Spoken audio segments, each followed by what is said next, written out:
नमस्कार मेरे प्यारे दोस्तों, स्वागत है आपका अपने यूट्यूब चैनल SMS एजुकेशन पर। हम class 9th number system start कर दिए थे, उसमें का कुछ बेसिक कॉन्सेप्ट हम पढ़ लिए थे और आज स्टार्ट करते हैं चैप्टर फर्स्ट का ए। तो यहाँ पर चैप्टर प्रश्नावली 1A का क्वेश्चन नंबर फर्स्ट लेते हैं। क्वेश्चन नंबर फर्स्ट में दिया हुआ है √2, √3, √5, मतलब ये लिखा हुआ है और इसमें पूछ रहा है हमको परिमेय संख्या छांटना है। क्या छांटना है? हमको बताना है परिमेय संख्या। परिमेय संख्या, इसमें से हमको परिमेय संख्या बताना है। तो हम पहले देखते हैं, ये √2 दिया 2।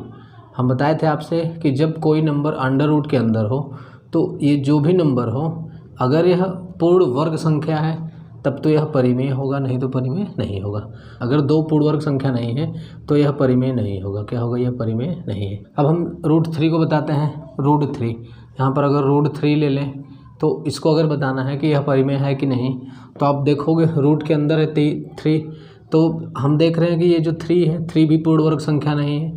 अगर 3 भी पूर्ण वर्ग संख्या नहीं है तो यह भी परिमेय नहीं होगा। क्या होगा? यह भी परिमेय नहीं होगा। अब √5 का बताना है, तो यहाँ पर √5, अब देखते हैं ये जो √5 है, अंडर रूट के अंदर 5 है, तो ये 5 भी पूर्ण वर्ग संख्या नहीं है। क्या है? पूर्ण वर्ग संख्या नहीं है।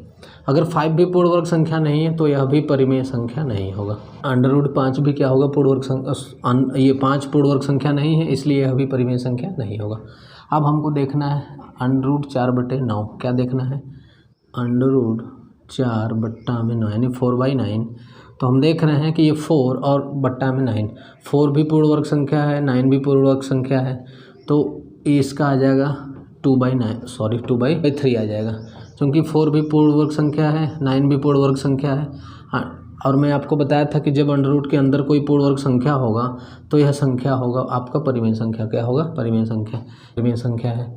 अब √7 को बताना है कि अंदर 7 यानी √7 यानी कि ये जो 7 है, 7 भी पूर्ण वर्ग संख्या नहीं है, तो यह भी परिमेय संख्या नहीं होगा। अब हमको बताना है अंडर रूट का 9। √9 अगर ले लें तो हम देख रहे हैं कि यह जो 9 है अंडर रूट के अंदर, ये जो 9 है, 9 एक परफेक्ट स्क्वायर है यानी पूर्ण वर्ग संख्या है। पूर्ण वर्ग संख्या है तो यह एक परिमेय संख्या होगा। क्या होगा? √9 का वैल्यू क्या आ जाता है? 3 आ जाता है, इसलिए एक परिमेय संख्या हुआ है। क्या शून्य परिमेय संख्या है? इसे P/Q के रूप में लिख सकते हैं, जहाँ PQ पूर्णांक है। तो क्या शून्य परिमेय है? तो हाँ, शून्य परिमेय संख्या है। शून्य क्या है? 0 एक परिमेय संख्या है। क्या है? एक परिमेय संख्या है। 0 एक परिमेय संख्या है, क्योंकि अब 0 है तो 0 को हम लिख सकते हैं 0/1। क्या लिख सकते हैं? 0 को 0/1 लिख सकते हैं। अब ये क्या है? ये 0 को हम 0/1 लिख सकते हैं। 0 P हो गया, 1 क्या हो गया? Q हो गया। और यहाँ पर करेक्ट P और Q क्या है? पूर्णांक है। तो यहाँ पर P बराबर 0 और 1। 0 और 1 क्या है? पूर्णांक संख्या है, एक पूर्णांक है। और 0 को हम 0/1 यानी P/Q के रूप में लिख दे रहे हैं। और यहाँ पर दिया Q ≠ 0, तो हम देख रहे हैं कि Q = 0 नहीं है यहाँ पर। तो 0 क्या है? 0 एक परिमेय संख्या है। इस तरीके से इसका आंसर दे देंगे। अब हम देखते हैं क्वेश्चन नंबर 2। मेरे तीसरा क्या है? संख्या रेखा पर दिखाइए। संख्या रेखा पर दिखाना है। सब यहाँ पर संख्या रेखा पर हमको दिखाना है। तो मैं आपको बताया था कि किसी भी परिमेय संख्या को संख्या रेखा पर कैसे दिखाते हैं। एक लाइन ले लेते हैं, इस पर नंबर को दिखा लेंगे 0, 1। जब 0 के हम राइट साइड जाते हैं तो पॉजिटिव में लेते हैं, 2, 3, 4। जब इधर आएंगे तो ये हो जाएगा -1, -2, -3। मेरे प्यारे दोस्तों, ये नेक्स्ट क्वेश्चन तीसरा दिया हुआ है, संख्या रेखा पर दिखाना है हमको। संख्या रेखा पर तो हम क्या करेंगे? एक नंबर लाइन बना लेंगे, और नंबर लाइन आपको पता है एक लाइन खींचेंगे, और उस लाइन पर जब हम नंबर्स को दिखा देते हैं तो इसको बोलते हैं संख्या रेखा या फिर नंबर लाइन बोलते हैं। अब हमको दिखाना है इस पर 7 दिखाना है और पॉजिटिव में जाना है। तो यहाँ पर ये क्या है? 0, 1, 2, 3, 4, 5, 6, 7। ये है 7, तो ये 7 का पोजीशन है। यहाँ पर हम दिखा देंगे ये क्या है? 7। -4 दिखाना है। -4 दिखाना है तो -4 हम 0 के लेफ़्ट साइड जाएंगे, 1, 2, 3, 4। ये है अपना -4। ये क्या हो जाएगा? -4। 7 क्या दिखाना है? 5/7। तो मैं आपसे बताया था कि जब हमको ऐसा नंबर दिया हो, ये रेशनल नंबर P/Q के रूप में दिया हो, तो हम उसको चेक कर लेते हैं कि यह किसके बीच में आ रहा है। तो हम यहाँ पर देख रहे हैं कि क्या है? नीचे का बड़ा है। नीचे का क्या है? नीचे का बड़ा है, ऊपर का छोटा है, इसका मतलब कि यह 1 से छोटा होगा। 1 से क्या होगा? 1 से छोटा। यह 1 से तो छोटा होगा, हमको पता चल गया कि 1 से छोटा है, और लेकिन इसका वैल्यू कुछ ना कुछ है। 5/7 पॉजिटिव में है, पॉजिटिव में है, इसका मतलब कि यह 0 से बड़ा होगा। क्या होगा? 0 से बड़ा। और हम चेक कर रहे हैं कि जब ये नीचे वाला क्या है, नीचे वाला ऊपर वाले से बड़ा है, ये क्या है? 0 से बड़ा और 1 से छोटा है। 0 से बड़ा और 1 से छोटा है। जब हमको ये पता चल गया कि यह 0 से बड़ा और 1 से छोटा है, तो फिर आप डायरेक्ट आप बता सकते हो इस तरीके से कि यह पॉजिटिव में है तो 0 से बड़ा होगा, और यह नीचे वाला क्या है, ऊपर वाले से बड़ा है तो यह 1 से छोटा होगा। तो 0 से बड़ा और 1 से छोटा, इसका मतलब कि यह जो है 0 और 1 के बीच में आएगा। कहाँ पर आएगा? 0 और 1 के बीच में आएगा। तो 0 और 1 के बीच में, 0 और 1 यहाँ पर है, पॉजिटिव में जाना है तो इधर देखेंगे।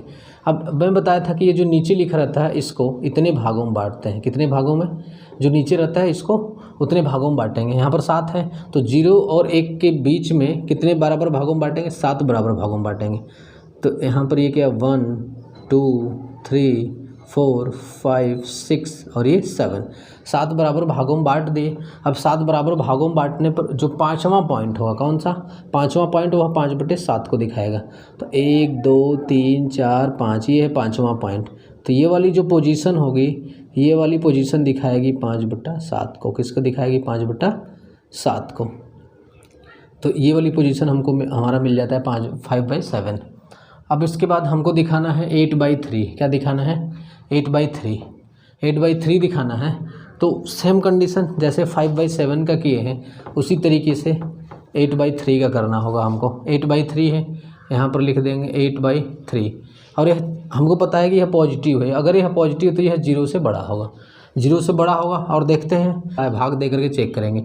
3 का भाग देंगे तो 3 दूना के 6, 2 बार तो पूरा पूरा जाएगा। कितनी बार पूरा पूरा जाएगा? 2 बार।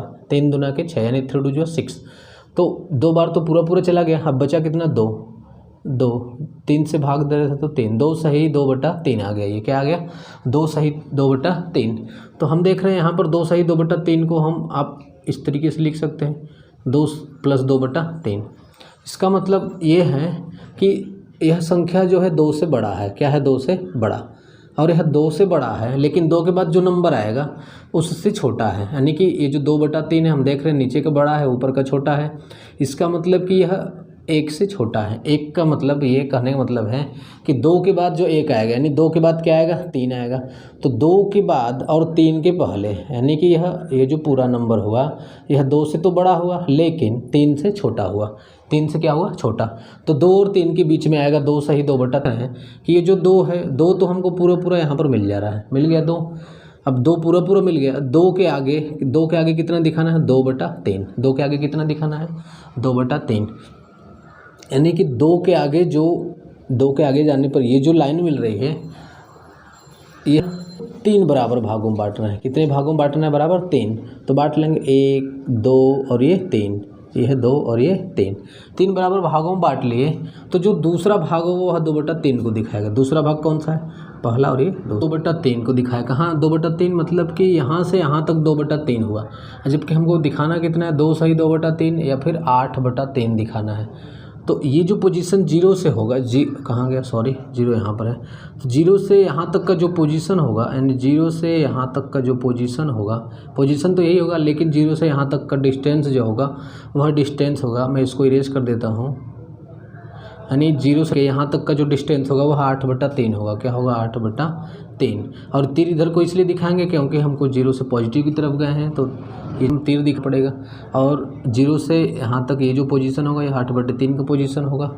हम इस तरीके से इसको दिखा सकते हैं। अब हमको यहाँ पर दिखाना है 1.3। 1.3 दिखाना है, तो क्या करेंगे? 1.3 क्या 1 से बड़ा है? 1 के बाद कितना दिखाना है? 0.3 दिखाना है। तो क्या करेंगे? हम इसको पहले इरेज कर देते हैं। इसको इरेज कर दिए। अब एक नंबर लाइन दिखा लेंगे। ये क्या है? ये एक लाइन खींच दिए। यहाँ पर ये हो गया 0 3, इस तरीके से इन्फाइनाइट तक जाएगा, इधर जाएगा माइनस इन्फाइनाइट तक जाएगा। हमको 1.3 दिखाना है। 1.3 तो 1.3 को हमको पता है कि 1 + 0.3 भी लिख सकते हैं। तो 1 के आगे जाना है। 1 तक, यहाँ तक तो हमको मिल रहा है। क्या है, एक हमको यहाँ तक तो मिल गया। इसी से हमको पता चल जाएगा कि एक यहाँ तक हमको एक तक तो चले गए। अब हमको आगे दिखाना है 0.3। कितना दिखाना है? 0.3। तो 0.3 को हम 3/10 लिख सकते हैं। 0.3 को क्या लिख सकते हैं? 3/10। तो इसका मतलब ये है कि एक के बाद जो पार्ट होगा, ये फर्स्ट पार्ट यानी एक पार्ट, क्योंकि यह एक से छोटा है, तो एक के बाद ये वाला जो पार्ट होगा इसको 10 भागों में बांटेंगे। कितने भागों में? 10 बराबर भागों में। 10 चूँकि 0.3 है, 0.3 को 3/10 लिखेंगे। तो 1 2 3 4 5 6 7 8 9 10 भागों में बांट देने पर जो तीसरा पॉइंट होगा वह 3/10 को दिखाएगा। 1 2 3 ये तीसरा पॉइंट है। ये जो पॉइंट होगा यह 3/10 को दिखाएगा। हमको दिखाना है 1.3 को। तो 0 से लेकर के यहाँ तक का जो पूरा होगा यह 1.3 होगा। क्या होगा? 1.3। और यह जो पोजीशन होगा 1.3 का पोजीशन होगा 0 से। चूँकि हम 0 से मापते हैं, तो 0 से जब मापेंगे तो ये जो पोजीशन होगा कौन सा होगा? वो पोजीशन 1.3 का पोजीशन होगा। अब हमको दिखाना है 2.4। क्या दिखाना है? अब हमको यहाँ पर दिखाना है माइनस का 2.4। कितना दिखाना है? 2.4। इसको मैं थोड़ा सा इरेज कर देता हूँ। ये अब हमको दिखाना है, ये था अपना, ये हमको दिखाना है 2.4 माइनस का। तो हम देख रहे हैं कि -2.4। तो माइनस, ये जो माइनस है हमको दिखा रहा है कि 0 से लेफ़्ट साइड जाना है। कहाँ पर जाना है? Left side. -2। तो -2 तो यहाँ पर मिल गया। चूँकि हम -2.4 को लिख सकते हैं -2 माइनस 0.4, ये लिख सकते हैं इतना।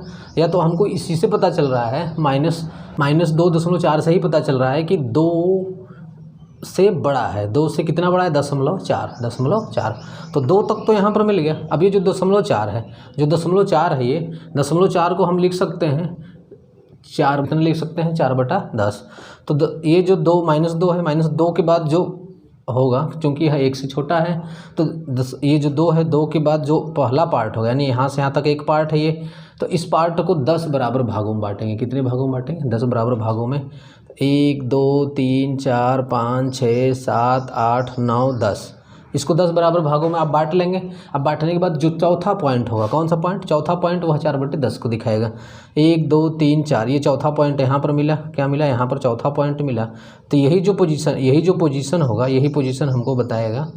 ये हो जाएगा -2.4, यानी कि यहाँ से यहाँ तक का जो डिस्टेंस होगा, तीर इधर की ओर दिखाएंगे क्योंकि हम माइनस की ओर जा रहे हैं। तो -2.4 यहाँ से यहाँ तक का डिस्टेंस होगा। माइनस केवल हमको डायरेक्शन बताता है कि 0 से लेफ्ट साइड की ओर जा रहे हैं। तो 2.4 का पोजीशन क्या हो जाएगा? ये वाला पोजीशन हो जाएगा 2.4 का। अब हम देखते हैं, हमको नेक्स्ट दिया हुआ है 23/6। इसको मैं इरेज कर देता हूँ। 6 को दिखाने के लिए ये हम बना दिए। अब देखते हैं ये जो 23/6 है, ये कितना बार पूरा जा रहा है। तो जब भाग देंगे तो 36 × 18, 6 चौका 24, 4 बार अधिक हो जा रहा है, 3 बार पूरा जा रहा है। 3 बार पूरा जा रहा है, तो 36 का 18 2 5 बचा। कितना बचा? 5/6, यानी 3 सही 5/6 आ गया। कितना आ गया? 3 सही 5/6। इसका मतलब ये हुआ कि 3 के बाद 5/6 हमको दिखाना है। तो हम क्या करेंगे, यहाँ पर ये है 0 1, नेगेटिव को यहाँ पर नहीं बना रहे हैं, तो 0 1 2 3 4 इनफाइनाइट ये होगा। अब 3 सही 5/6, 3 सही 5/6 के 6 को हम लिख सकते हैं 3 + 5/6। अब हम यह इसलिए लिखते हैं कि हमको पता चल पाए कि यह 3 के आगे जाना है, केवल इसलिए हम लिखते हैं। नहीं तो हमको यहीं से पता चल जाता है कि 3 के बाद जाना है 5/6। कितना जाना है? 3 के बाद 5/6 जाना है। तो 3 तक तो हमको यहाँ पर मिल गया। अब 3 के बाद 5/6 हम चेक कर लेंगे कि 5/6 जो 1 से छोटा है। क्यों? क्योंकि नीचे वाला बड़ा है। नीचे वाला बड़ा तो यह 5/6 का हो जाता है 1 से छोटा, यानी कि 3 के बाद जो पार्ट होगा, 3 के बाद जो ये पहला पार्ट होगा, क्योंकि यह 1 से छोटा है, इसका मतलब ये होगा कि जो पहला पार्ट है इसके आगे नहीं जाना चाहिए, यानी कि इसी के बीच में होगा। इसी के बीच में होगा तो ये जो 6 है इतने भागों में बांटेंगे इसके, यानी ये जो पार्ट ये जो है इसको कितने भागों में बांटेंगे? 6 बराबर। तो यहाँ पर कितने भागों में बांटेंगे? 6 बराबर भागों में बांटेंगे। तो बांट देते हैं 1 2 3 4 5, गलत हो गया, फिर से बना देते हैं 1 2 3 4 5, और ये कितना होगा? 6। अब 5/6 यानी कि पाँचवां लाइन लेना, 1 2 3 4 5, ये पाँचवां लाइन मिला ये। अब ये जो पोजीशन हो गया, ये हमको क्या, कौन सा जो पोजीशन होगा, ये वाला पोजीशन हमको दिखाएगा 23/6 को, या तो हम इसी को बोल सकते हैं 3 सही 5/6, यानी कि यहाँ से यहाँ तक का जो डिस्टेंस होगा, यही डिस्टेंस कितना हो जाएगा अपना? 23/6 हो जाएगा।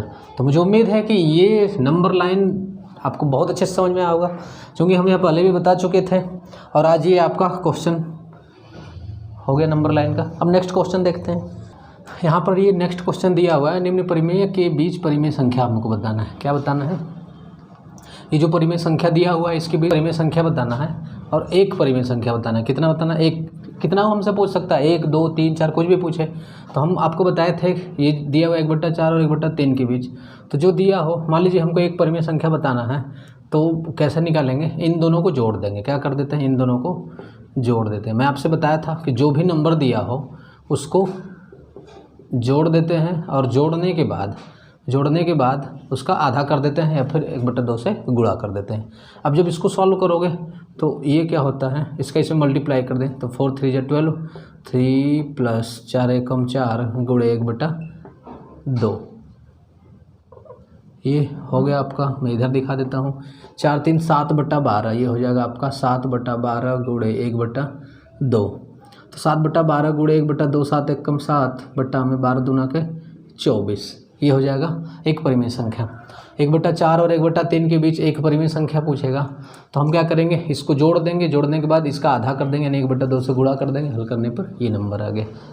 इस 1.3 और 1.4 के बीच बताना है। मैं इसको इरेज कर देता हूँ, इसको हटा भी देता हूँ।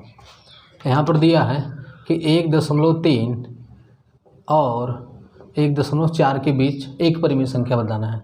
तो 1.3 से बड़ा और 1.4 से छोटा होना चाहिए। तो क्या हम बोलेंगे कि 1.32 या फिर 1.31 इन दोनों के बीच में आ रहा है। हम चेक कर लेंगे। पहले ही अंक से बताया था कि इसमें दशमलव के बाद, दशमलव के पहले देखेंगे, दशमलव के पहले 1, दशमलव के पहले 1, यानी कि दशमलव के पहले 1 इसका कंपैरिजन किया जाए तो दशमलव के पहले 1, यहाँ पर भी दशमलव के पहले 1, तो दशमलव के बाद 3 है, दशमलव के बाद 3। यहाँ पर 2 अंक है तो यहाँ पर क्या करेंगे? अभी मतलब जब पहला अंक बराबर मिलता है तो दूसरा अंक चेक करने लगते हैं। अब दूसरा अंक यहाँ पर कुछ नहीं है तो 0 बढ़ा सकते हैं हम। यहाँ पर 1 है तो ये बड़ा है। इसका मतलब ये हुआ कि 1.3 से 1.31 बड़ा है। अब देखिए 1.4 है ये और इससे ये छोटा है, इसके बीच में है तो 1.31 परिमेय संख्या है ये। और अगर हमसे और पूछता तो 1.32, 1.33 इस तरीके से हम कितना भी परिमेय संख्या बता सकते हैं। अब हमको नेक्स्ट क्वेश्चन दे रहा है कि -3/4, ये है -3/4 और -3/4 और 2/5 के बीच बताना है। माइनस है ये -3/4 और -2/5 के बीच हमको परिमेय संख्या बताना है। तो क्या करेंगे हम क्या करेंगे? सेम तरीका है, या तो हम इन दोनों को जोड़ करके बता सकते हैं या तो इसका इसमें हम भाग दे करके बता सकते हैं। दोनों तरीका मैं आपको बता चुका हूँ। इसका इसमें भाग दे देते हैं कि एक परिमेय संख्या बताना है इसके बीच, तो जो नंबर दिया हो इन दोनों को आपस में जोड़ देते हैं। क्या कर देते हैं? इन दोनों को आपस में जोड़ देंगे, +-2/5। अब देख रहे हैं कि जब इसको जोड़ेंगे तो ये माइनस, ये प्लस, तो बीच में क्या हो जाएगा? माइनस हो जाएगा। क्या हो जाएगा? ये -2/5 और उसका आधा का मतलब क्या? 1/2 से गुणा। अब जब इसको सॉल्व करेंगे तो सॉल्व करने पर इसका एलसीएम ले लेते हैं। ये आ जाएगा 20, ये आ जाएगा आपका 15 -4 दूना के 8, ये हो गया गुणा 1/2। अब इसको सॉल्व करने पर यह आ जाएगा 15। अभी दोनों माइनस तो ये जुड़ जाएगा, -23/20 गुणे 1/2 जाएगा -20 गुणे 1/2 है। तो जब इसके 23 का गुणा 1 में कर देंगे तो ये आ जाएगा, मैं इधर ही लिख देता हूँ, -23/20 दूना के 40, -23/40, यानी कि इसकी बीच एक परिमेय संख्या जो निकाले हैं वो कितना आ जाएगा? -23/40। ये हो जाएगा अपना आंसर। अब नेक्स्ट दिया हुआ है यहाँ पर है ये 3/8 है। क्या है? 3/8 और 2/5 के बीच हमको एक परिमेय संख्या बताना है। हम इसको इरेज कर देते हैं।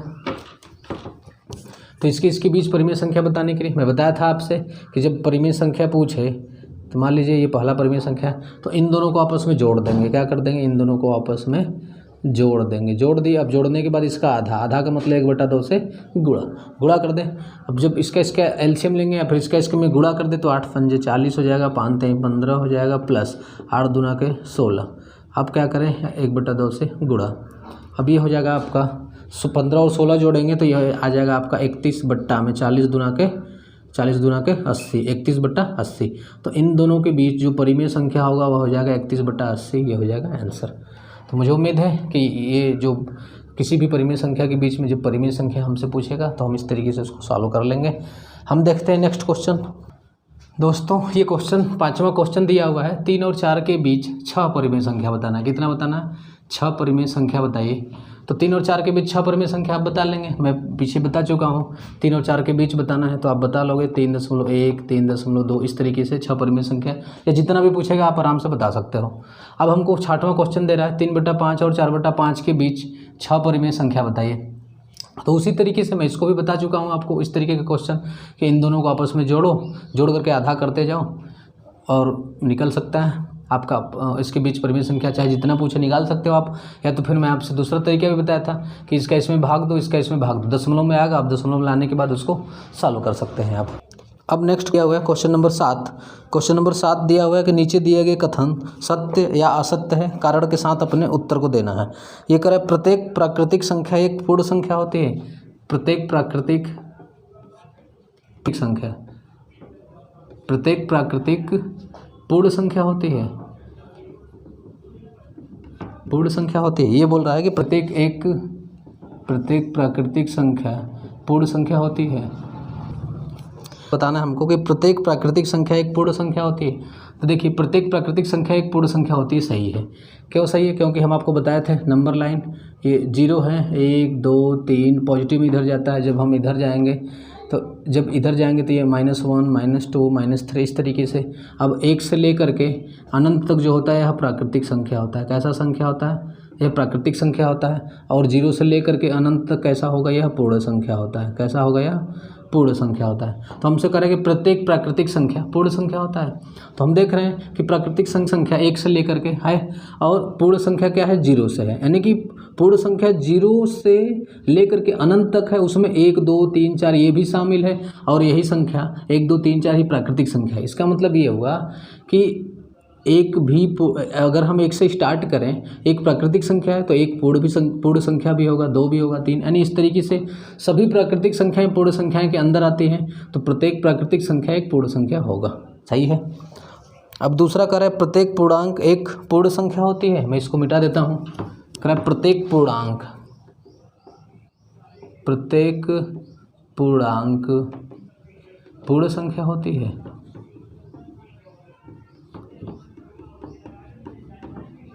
ये दिया हुआ है तो देखिए यहाँ पर हम नंबर लाइन है तो 0 इधर जाएंगे 1 2 ऐसे चलता रहेगा, जब इधर आएंगे तो -1 -2 इस तरीके से चलता रहेगा। कह प्रत्येक पूर्णांक, और मैं आपको बताया था कि ये जो नंबर लाइन पे हम जो नंबर दिखाए हुए हैं यही पूरा जो नंबर होता है इसी को हम बोलते हैं पूर्णांक। क्या बोलते हैं इसको? पूर्णांक। तो अगर प्रत्येक पूर्णांक पूर्ण संख्या होता है। हम देख रहे हैं कि जो अपना पूर्ण संख्या होता है यानी होल नंबर जो होता है वह 0 से लेकर के अनंत तक होता है, और जबकि पूर्णांक में क्या है? पूर्णांक में निगेटिव भी आ रहा है, अब पूर्ण संख्या में निगेटिव नहीं आता। यह कौन सा नंबर है? इधर यह पूर्ण संख्या है। पूर्ण संख्या में 0 को लेकर के और पूरा पॉजिटिव आता है, लेकिन पूर्णांक में निगेटिव भी आता है। और यहाँ पर बोल रहा है कि प्रत्येक पूर्णांक यानी कि पूरा जो पूर्णांक है सभी पूर्णांक पूर्ण संख्या होती है। तो नहीं, सभी पूर्णांक पूर्ण संख्या नहीं होते, क्योंकि -1 पूर्णांक तो है लेकिन पूर्ण संख्या नहीं है।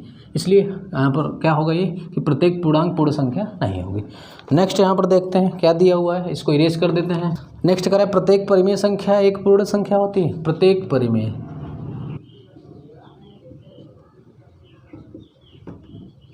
ये बता रहा है कि प्रत्येक परिमेय संख्या एक पूर्ण संख्या होती है। प्रत्येक परिमेय संख्या एक पूर्ण संख्या होती है।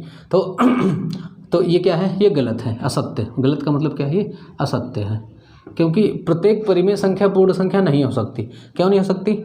क्योंकि अगर हम यहाँ पर ले लें -1 तो -1 एक परिमेय संख्या है। ये कैसा है? एक परिमेय संख्या है। परिमेय संख्या -1 परिमेय संख्या है, लेकिन -1 पूर्ण संख्या नहीं है, पूर्ण संख्या नहीं है। इसलिए प्रत्येक परिमेय संख्या पूर्ण संख्या नहीं हो सकती, ये असत्य है। अब लास्ट क्वेश्चन आपका दिया हुआ है क्वेश्चन नंबर 8, इसको मैं इरेज कर देता हूँ। लास्ट क्वेश्चन और क्वेश्चन नंबर 8, 0 और 0.1 के बीच 9 परिमेय संख्या बताना है। क्या करना है? 9 परिमेय संख्या बताना है।